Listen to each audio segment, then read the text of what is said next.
안녕하세요. 이지웰 로그입니다. 오늘 이 자리에 함께 해주셔서 감사합니다. 오늘 우리가 나눌 이야기는 누군가에겐 불편할 수도 있고 누군가에겐 늦은 이야기일 수도 있습니다.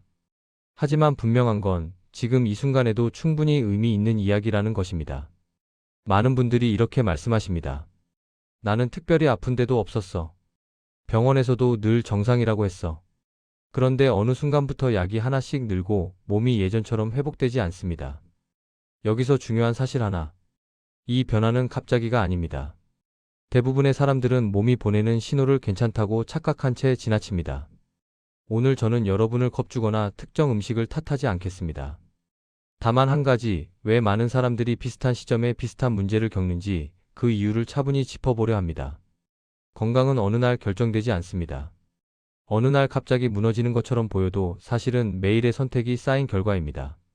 오늘은 귀찮아서 대충 먹고 오늘은 싼 게 좋아서 선택하고 오늘은 피곤해서 움직이지 않습니다. 이 선택 하나하나는 당장 아무 문제도 일으키지 않습니다. 그래서 더 위험합니다. 하지만 이게 5년, 10년 반복되면 몸은 분명히 기억합니다. 의학적으로도 분명합니다. 고혈압, 당뇨, 관절 문제 같은 만성 질환의 대부분은 하루의 실수가 아니라 생활 패턴의 결과입니다. WHO와 국내 질병관리청 자료에서도 일관되게 설명되는 부분입니다. 그래서 중요한 건 이 음식이 나쁘다가 아니라 이 방식이 얼마나 오래 반복됐는가입니다. 제가 만난 한 분은 이렇게 말씀하셨습니다. 선생님, 저는 담배도 안 피우고 술도 거의 안 마셔요. 그런데 왜 이렇게 됐을까요? 그분과 대화를 나누다 보니 알게 됐습니다. 30년간 매일 밤 11시가 넘어서 식사를 하셨고 주말엔 거의 움직이지 않으셨습니다. 특별히 나쁜 습관은 아니었지만 30년이라는 시간이 몸에 흔적을 남긴 것입니다. 이 이야기를 드리는 이유는 누군가를 탓하려는 게 아닙니다. 다만 우리 모두가 비슷한 오해를 하고 있기 때문입니다. 건강은 큰 사건으로 무너지는 게 아니라 작은 선택으로 조금씩 약해진다는 것을 말입니다. 몸은 아주 정직합니다. 어제 한 행동은 비교적 빨리 잊어주지만 10년 동안 반복한 습관은 절대 잊지 않습니다. 짠 음식, 단 음식, 과한 양, 늦은 시간 식사, 움직임 없는 하루. 이 모든 건 바로 병을 만들지는 않습니다. 대신 회복력을 조금씩 낮춥니다. 55세 이후에 문제가 되는 건 병 자체보다 회복이 느려진 몸입니다. 그래서 예전엔 하룻밤 자고 괜찮아지던 것이 이제는 며칠씩 이어집니다. 여기서 한 가지 더 말씀드리고 싶은 게 있습니다. 우리가 흔히 나이 들면 원래 그런 거야 라고 말하는 것들 중 상당수는 사실 나이 때문이 아닙니다. 누적된 습관 때문입니다. 같은 나이인데도 어떤 분은 계단을 거뜬히 오르고 어떤 분은 숨이 찹니다. 같은 나이인데도 어떤 분은 여행을 다니고 어떤 분은 집 밖 나가기가 두렵습니다. 이 차이는 무엇일까요? 유전자, 운, 물론 그런 요소도 있습니다. 하지만 더 큰 차이는 지난 10년, 20년 동안 어떤 선택을 반복했느냐입니다. 제가 아는 한 분은 60대 중반인데 매일 아침 30분씩 걷습니다. 비가 오나 눈이 오나 거의 거르지 않습니다. 처음엔 5분도 힘들어 하셨대요. 무릎도 아프고 숨도 찼습니다. 하지만 3년째 계속 하시니까 이제는 등산도 가십니다. 반대로 50대 후반에 아무 문제 없던 분이 계십니다. 건강검진도 늘 정상이었습니다. 하지만 그분은 지금은 바빠서라는 말로 모든 걸 미뤘습니다. 운동도, 식습관 개선도, 정기 검진도, 그리고 65세에 당뇨 진단을 받았습니다. 이 두 분의 차이는 무엇일까요? 특별한 비결이 있었을까요? 아닙니다. 그저 매일의 선택이 달랐을 뿐입니다. 이걸 이해하면 우리는 건강을 공포의 문제가 아니라 선택의 문제로 보기 시작합니다. 여기서 꼭 짚고 가야 할 부분이 있습니다. 완전히 끊어야 할 음식은 거의 없습니다. 문제는 늘 패턴입니다. 늘 급하게 먹는 습관, 늘 같은 시간에 과식하는 습관, 늘 움직이지 않는 하루. 이 패턴이 조용히 몸에 부담을 줍니다. 요즘 인터넷에 보면 이런 글들이 많습니다. 이 음식 절대 먹지 마세요. 이거 먹으면 큰일 납니다. 공포 마케팅입니다. 그렇게 위험한 음식이라면 이미 판매 금지됐을 겁니다. 진짜 문제는 그 음식 자체가 아니라 그걸 얼마나 자주, 얼마나 많이, 어떤 방식으로 먹느냐입니다. 예를 들어볼까요? 라면. 많은 분들이 라면을 건강의 적처럼 생각합니다. 맞습니다. 나트륨도 높고 영양도 불균형합니다. 하지만 한 달에 한두 번 먹는 라면이 당신을 망가뜨리진 않습니다. 문제는 일주일에 서너 번, 게다가 밤늦게, 국물까지 다 마시는 패턴입니다. 이게 5년, 10년 쌓이면 몸은 반응합니다. 건강한 사람들은 특별해서가 아닙니다. 완벽해서도 아닙니다. 다만 몸이 회복할 시간을 의식적으로 남겨둡니다. 가끔 과식하더라도 다음날 가볍게 먹고 피곤하더라도 일주일에 두세 번은 걷고 바쁘더라도 잠은 챙깁니다. 이 작은 차이가 60대, 70대의 삶의 질을 완전히 갈라놓습니다. 저는 환자분들께 이렇게 말씀드립니다. 하루 3끼 완벽하게 먹으려 하지 마세요. 일주일에 10끼만 잘 챙겨도 충분합니다.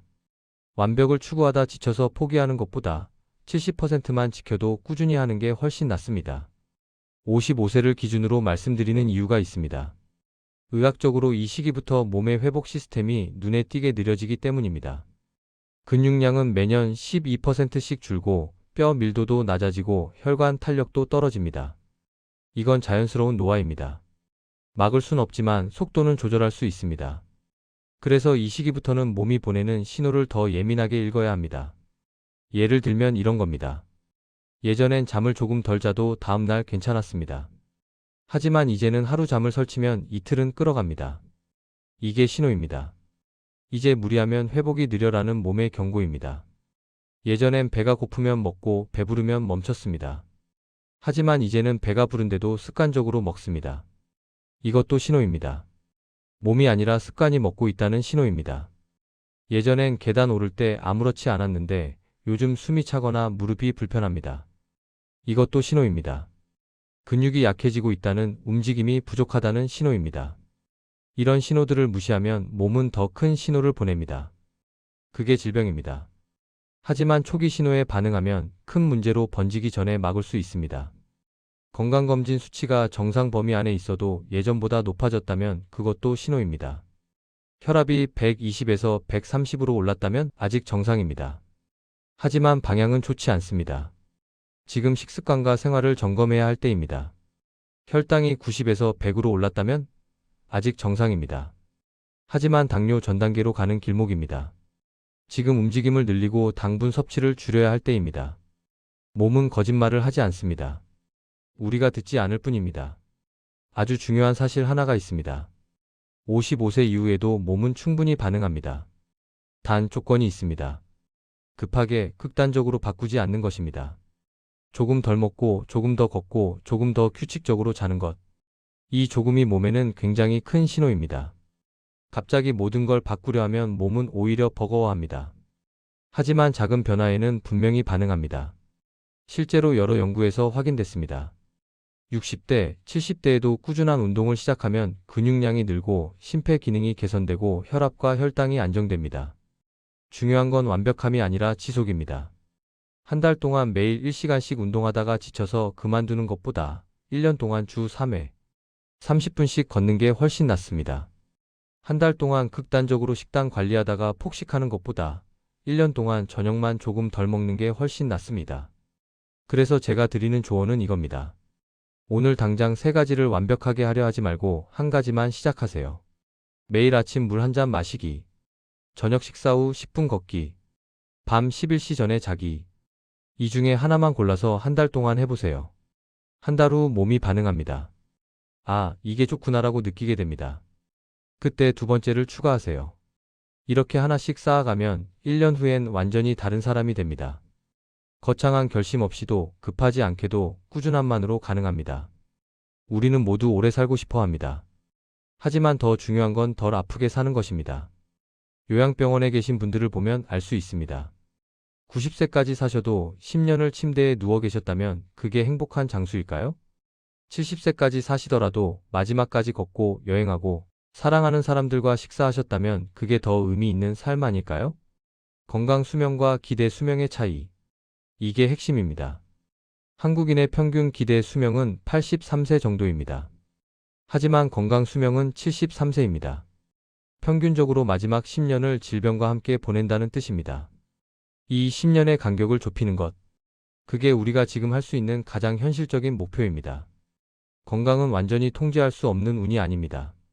지금도 선택 가능한 방향입니다. 오늘부터 완벽해질 필요는 없습니다. 다만 몸이 보내는 신호를 무시하지 않는 선택이면 충분합니다. 오늘 우리가 나눈 이야기를 정리하면 이렇습니다. 첫째, 건강은 갑자기 무너지지 않습니다. 매일의 선택이 쌓여서 만들어집니다. 둘째, 문제는 음식이 아니라 패턴입니다. 완벽할 필요는 없지만 회복할 시간을 남겨둬야 합니다. 셋째, 55세 이후에도 몸은 반응합니다. 급하지 않게 작은 것부터 시작하면 됩니다. 넷째, 오래 사는 것보다 덜 아프게 사는 게 목표입니다. 저는 이 자리에서 여러분을 겁주거나 특정 제품을 팔려는 게 아닙니다. 다만 한 가지 사실을 전하고 싶었습니다. 여러분에게는 아직 시간이 있다는 것. 그리고 그 시간을 어떻게 쓰느냐는 여러분의 선택이라는 것.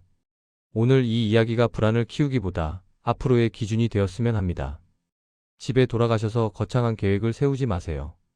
그냥 한 가지만 골라보세요. 매일 물 한 잔 더 마시기, 저녁 10분 걷기, 밤 11시 전에 자기. 이 중 하나만이라도 내일부터 시작해보세요. 한 달 후, 세 달 후, 1년 후에 당신이 오늘의 선택에 고마워할 것입니다. 긴 시간 함께 해주셔서 감사합니다. 건강하고 행복한 날들 되시기 바랍니다.